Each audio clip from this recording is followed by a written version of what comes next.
I just got done reading an article about somebody that started a basically a program called Transfix, and it's for the trucking industry.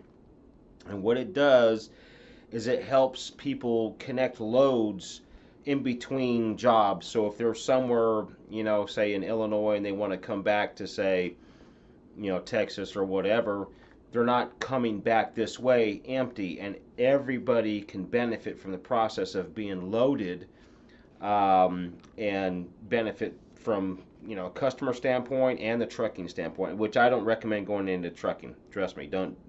Anyway, that's a different story. But what I want to tell you about, really, that I got out of the article, and actually towards the end, it's actually the final thought down at the bottom here. I'm still in the Forbes magazine.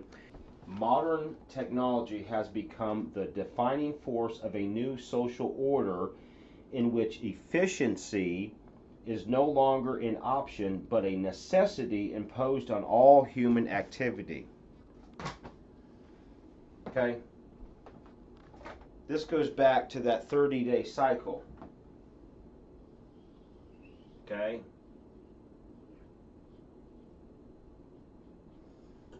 The banks are collecting, when you break out that credit card, it's an instant transaction, okay?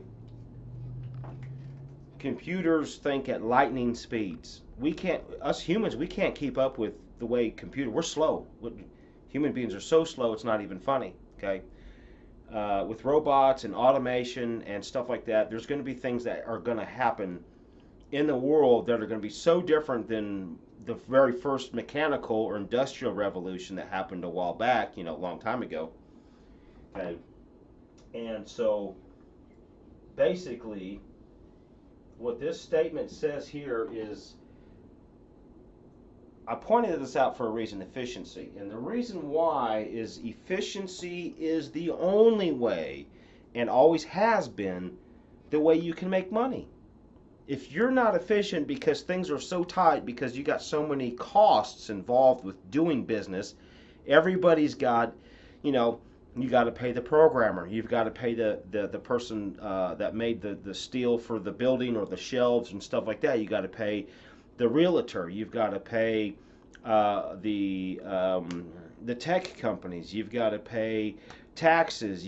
Anyways, long story short, you've got to pay all these people. Everyone's got their hands in your pocket when you're in business, because everyone's got to collect somewhere, because you can't do it all. I mean, you're not going to build the building yourself, and you're going to build, the building's going to be probably in a city, so you're going to have to pay taxes. So anyways, there's a lot of costs and stuff involved with having the business. So if you don't have good efficiency, you won't make any money. If you have a lot of problems and hangups and issues, you can't keep the thing running. That's why Ford, if you go ahead and look up online, look up Ford assembly line, and you should take a look at that thing. From one end of the plant to the other end of the plant is nothing but robotic arms welding and putting together all these cars. There's very little human intervention when it comes to building cars nowadays. When Ford first started, it was different. It was very human interactive. But the problem is back then, people were like robots. They would stamp like this 100,000 times a day, over and over, very repetitive, and people don't like to be repetitive, right? So now that we have computers, we've eliminated the repetitiveness and stuff, okay? But if we don't have this efficiency here, see, what this basically is saying is that it's no longer an option, okay? So when it says an option, meaning, well, maybe this is like 1980, where, yeah, we had technology and computers and stuff, but yeah, it wasn't that big a deal, we can hire more people and grow it that way or whatever. The speed of technology and the way it's moving currently, you're just going to be left in the dust. You won't be in business. There's going to be so many different changes and things and stuff like that, and it's just like these truckers that are out there trying to make a living. In this article it says right here, which is kind of funny about this. It says right here, it says that okay, blah blah. Most trucking is done by contractors, and the vast majority of that by small operators who are desperate to keep their rigs full to cover the financing on those trucks. So what that's saying is these guys ain't making no money. They're driving all around and they're not making any money. So, anyways, I was over at the shop the other day, and I was talking to a guy that just got into trucking and doing freighting. And I said, man, you need to sell that truck and do something different. I was telling him to get online and do some other different things to try to get him motivated. But the problem is you can only do so much, right? So this guy's over there, the mechanic's working on it and stuff like that.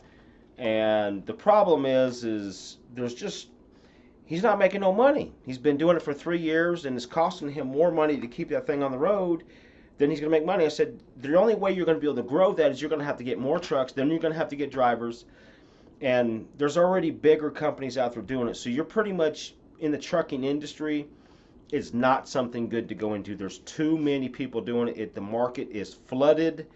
So don't ever go into truck. If you're dealing anything with freight, you might as well hang it up, because freight is just, it's anyways, they're going to have trucks driving themselves and stuff like that here coming up, which they have right now.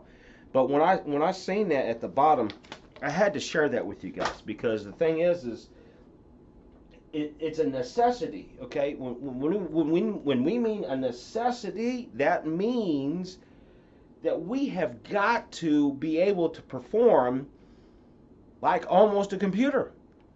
If we can't speed things up, you'll just be left out on the, there won't be nothing left. And so there's going to be a huge shift between the haves and have-nots, even more, because if people don't start developing the mentality of getting online and getting with the programs and stuff like that to be able to make the money, you can't make the money the same way you used to 20 years ago. You just can't. Things have changed. Software has come out. Automation is here. Automation is the thing that is going to drive everything and kill everything else off. Okay?